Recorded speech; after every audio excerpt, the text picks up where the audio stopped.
before the motorway, before sat-nav, before a single Japanese or German truck landed on these shores, Britain built the machines that carried the world on their backs. They hauled tanks through desert sand, dragged 240 tons across mountain passes, and rolled off Lancashire and Cheshire production lines by the tens of thousands. These weren't just trucks, they were empires on wheels. Today we count down 10 British lorries that didn't just work for Britain, they ruled the world. Number 10. The Leyland Octopus. Let's start with a name that sounds like a sea monster, because that's roughly how it looked coming at you on a wet A-road at dusk. The Leyland Octopus.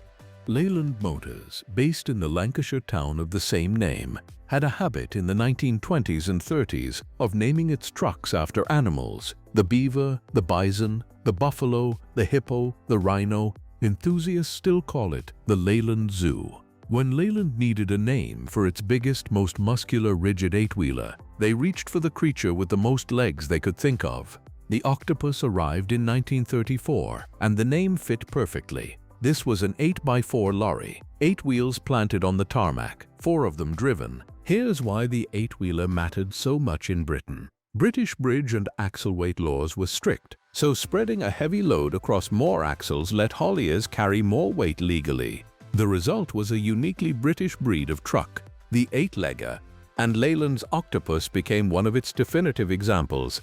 Coal, steel, timber, aggregates, bulk liquids. If it was heavy and it needed moving across Britain, an Octopus could do it. After the Second World War, Leyland fitted the Octopus with a handsome all-steel cab shared across the Beaver, Comet and Hippo, and the model soldiered on for decades as a backbone of British industry. It was tough, it was simple, and drivers trusted it. The Octopus wasn't glamorous. It didn't need to be. It just turned up every single day and moved the country's heaviest cargo, which is exactly why it kicks off our list. Number 9.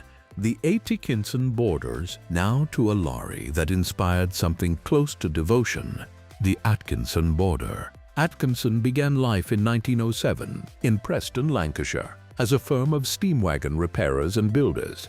Over the decades, it grew into one of the great independent British truck makers, and it developed a personality all its own.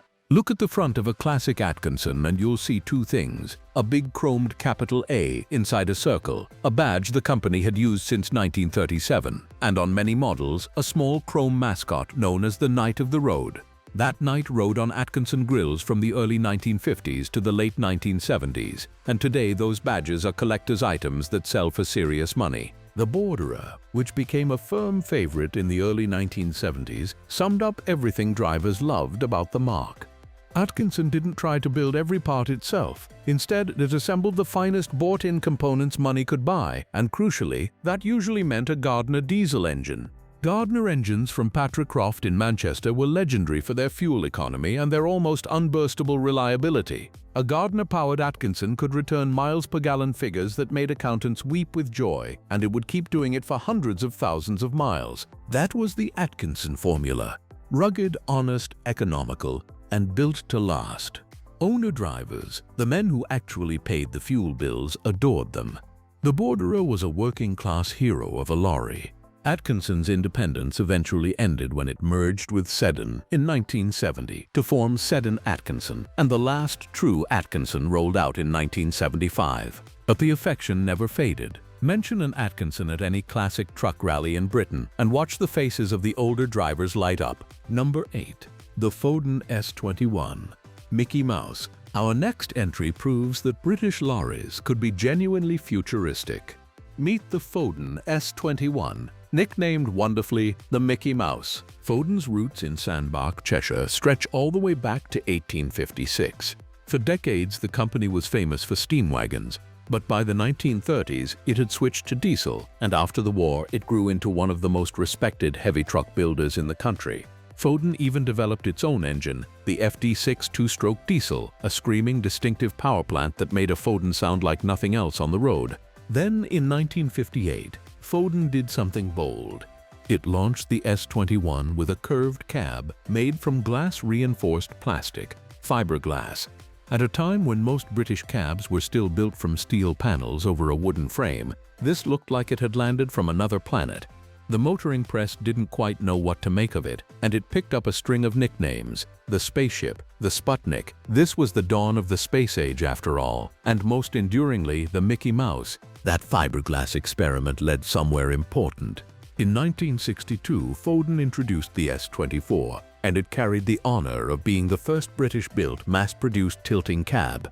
A tilt cab swings forward so mechanics can reach the engine easily, a huge step for maintenance and driver practicality, and something we take completely for granted today. Foden built beautiful, hard-working 8-wheelers and tractor units that hauled across Britain and were exported around the globe. American giant PACCAR bought the company in 1980, and sadly the Foden name was finally retired in 2006. But that curvy fiberglass Mickey Mouse remains one of the most charismatic cabs Britain ever produced. Number 7. The ERF B-series to EC. Number 7 is a company born out of a family feud, and it became one of Britain's finest. This is ERF. The story is almost like a soap opera. Edwin Richard Foden, yes, of the same Foden family, from Sandbach, was convinced in the early 1930s that the future belonged to the diesel engine, not steam. The Foden boardroom disagreed, so Edwin walked away and in 1933 set up a rival firm just down the road, naming it after his own initials, ERF. There's a lovely detail here. The very first ERF chassis was given the number 63 because that was Edwin's age at the time. ERF built its reputation on a simple philosophy: buy the best components in the world and assemble them brilliantly. Engines from Gardner, gearboxes from David Brown, axles from Kirkstall Forge. The company rarely made its own major mechanical parts, and that made ERFs light, reliable, and beloved by hauliers, especially tanker operators who valued every kilo of payload. Through the decades, ERF produced a run of classics. The sharp-edged B-series of the 1970s, then the C-series, the E-series, and finally the EC range of the 1990s, which brought sleek modern styling and multiple engine choices. ERFs were exported widely. In Australia, they were even sold under the Western Star badge for a time. ERF stayed proudly independent longer than almost any of its rivals, before being bought by Canada's Western Star in 1996 and eventually absorbed into Germany's MAN, which retired the mark in 2007. For a company that started as one man's stubborn bet on diesel, that's a remarkable innings and a genuinely British success story. Number 6. The Leyland Beaver.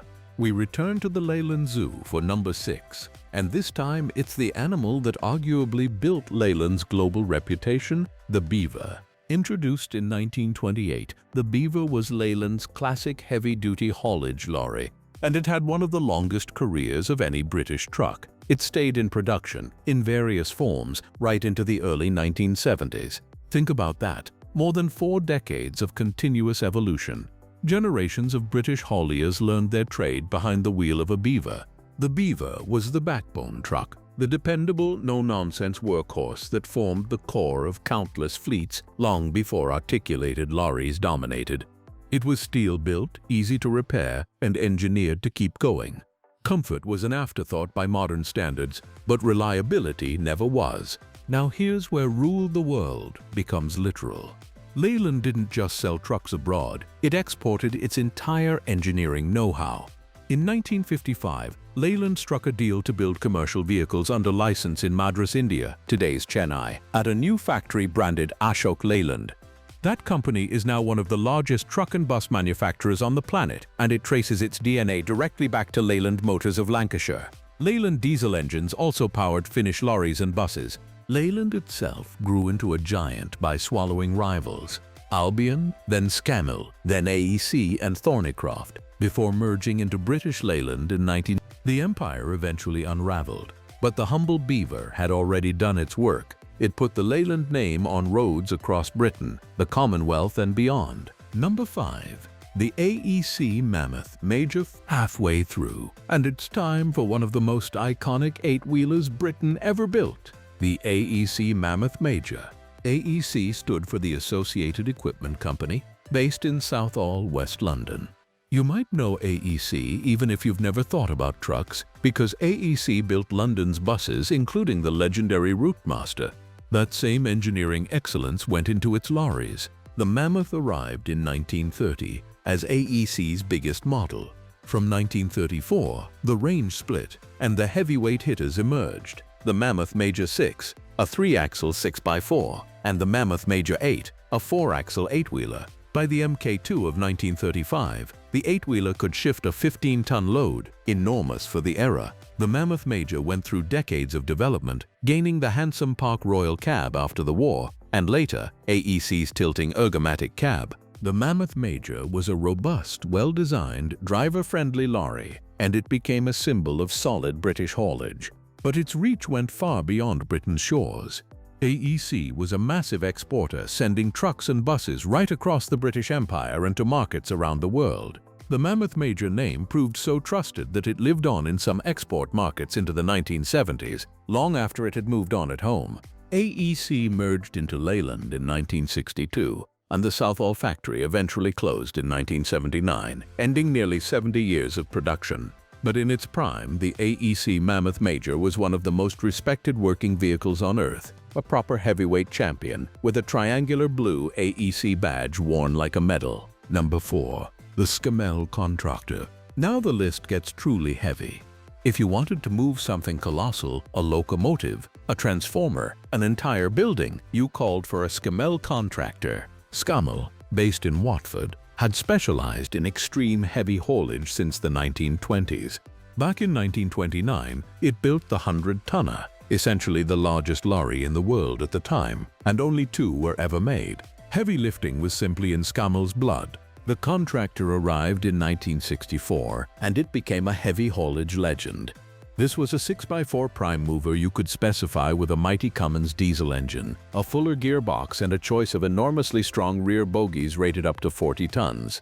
Configured as a ballasted tractor, its rear body loaded with weights for grip, a Contractor could haul gross train weights of 240 tons and more. That put it at the heart of Britain's most famous heavy haulage operators, Pickfords.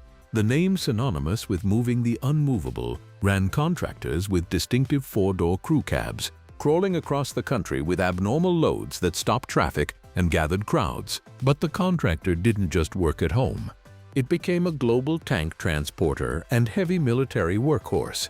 The Australian Army used Contractors to move Centurion and Patton tanks, including on service in the Vietnam War. Its rugged design conquered heavy haulage yards and military bases across the world. The Contractor's success led directly to an even bigger beast, the Scammell Commander tank transporter of the 1980s, powered by a 26-liter, 625-horsepower Rolls-Royce V12. When the job was measured in hundreds of tons, Britain reached for a Scammell. That's ruling the world by sheer brute force. Number 3. The Thornycroft Mighty Antar. Onto the podium, and onto a machine whose very name was chosen to charm an oil company. This is the Thornycroft Antar, better known, with total justification, as the Mighty Antar. Here's a fact people love.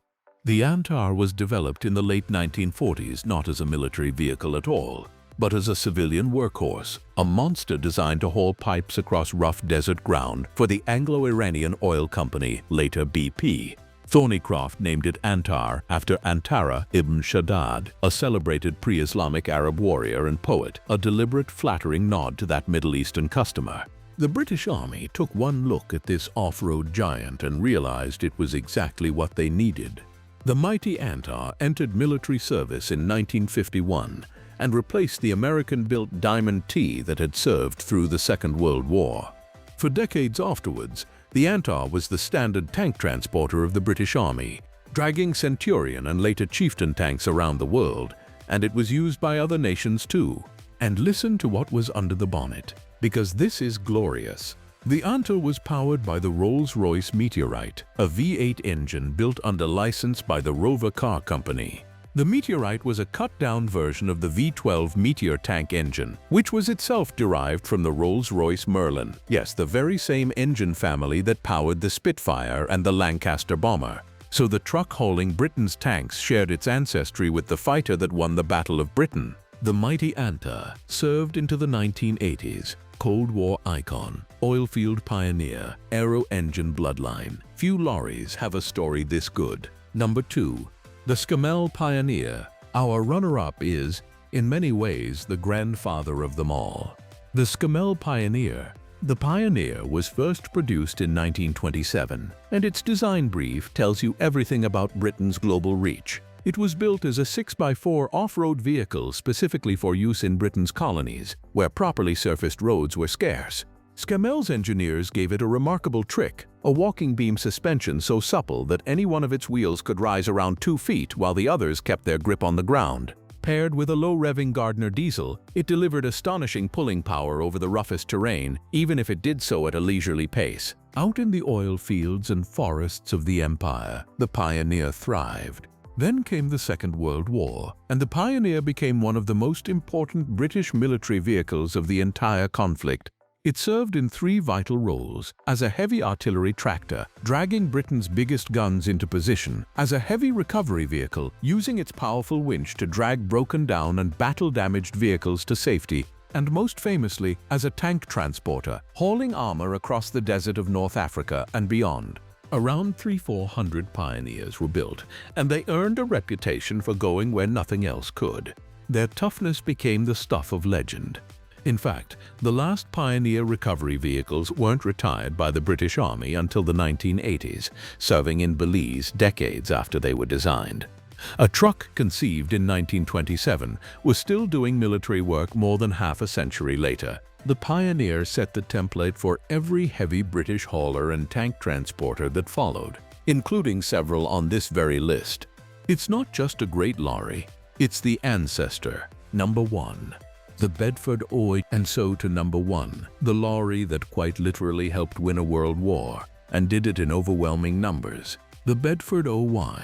Bedford was the truck brand of Vauxhall Motors, owned by the American giant General Motors, and built in Luton. Established in 1930, Bedford became a colossal force in commercial vehicles, one of the great international lorry brands, exporting light, medium, and heavy trucks all over the world. For years, it was GM's most profitable operation in Europe.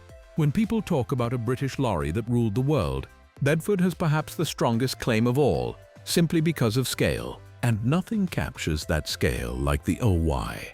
When war broke out, Bedford adapted its civilian O-series into a military lorry, a 3-ton 4x2 general service truck powered by a 3.5-liter straight-six petrol engine. It was simple, tough, and easy to build, and the British forces needed vast numbers of it, so Luton delivered. A staggering 72,385 OY lorries were built during the war. The OY did everything. It carried troops, ammunition, and supplies. It became mobile workshops, offices, and command posts. The OYC version was a tanker hauling fuel and water. There was even a famous variant fitted with a special trailer to carry dismantled aircraft for the RAF, nicknamed the Queen Mary. And the OY was just one Bedford among many. The company also built more than 65,000 of its 15 Sabuetti MW trucks and over 52,000 of its 4x4 QL models. Bedford's total wartime output ran to hundreds of thousands of vehicles. They served in every theater of the war, and afterwards countless examples were sold into civilian life, rebuilding the peace they had helped to win. Reliable, unbreakable, and produced on an almost unimaginable scale, the Bedford OY is our number 1, the British lorry that truly carried the world. If you enjoyed this trip down memory lane, do hit that like button and subscribe for more stories from the golden age of British engineering. Thanks for watching, and I'll see you in the next one.